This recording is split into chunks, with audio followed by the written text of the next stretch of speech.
السلام علیکم ورحمۃ اللہ وبرکاتہ۔ ناظرین سامعین، اگر کوئی قرض میں مبتلا ہو، وہ قرض پیسوں کی شکل میں ہو، کسی کا کوئی حق مارا ہو اس کی شکل میں ہو، کسی سے کوئی لین دین میں کمی بیشی ہو چکی ہے اس شکل میں ہو، کسی کا دل دکھایا ہو اور اس کا دل آزاری یا اس کا آپ کہتے ہو کہ میں اب سے رابطہ کیسے کر لوں اور اس سے معافی کیسے مانگ لوں، تو ان تمام مسائل سے بچنے کے لیے اور اس کا حل نکالنے کے لیے ایک مختصر سا عمل ہے کہ اگر کوئی کرے گا تو انشاءاللہ تعالیٰ اس کا ضرور فائدہ ہوگا، قرض سے نجات اس کو ملے گی، وہ چاہے ہزاروں میں ہو، چاہے لاکھوں میں ہو، چاہے کروڑوں میں ہو۔ ایک مختصر سی دعا ہے۔ دعا پڑھنے کا طریقہ کار یہ ہے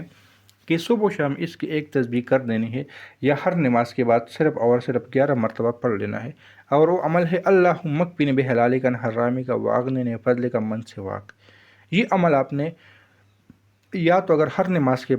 بعد پڑھ لینا ہے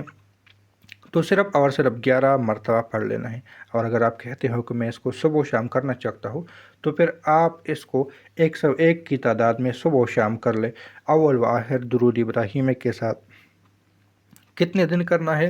یہ آپ پہ منحصر ہے کہ اگر آپ کی پریشانی زیادہ ہے اور آپ توجہ دھیان سے کرنا چاہتے ہو تو چند ہی دنوں میں انشاءاللہ تعالیٰ آپ کا کام ہو جائے گا، ورنہ جب تک آپ کا کام نہیں ہوتا اس عمل کو نہ چھوڑیں، کیونکہ قرض سے نجات کے لیے اس سے بڑا عمل شاید ہو سکتا ہے، لیکن میرے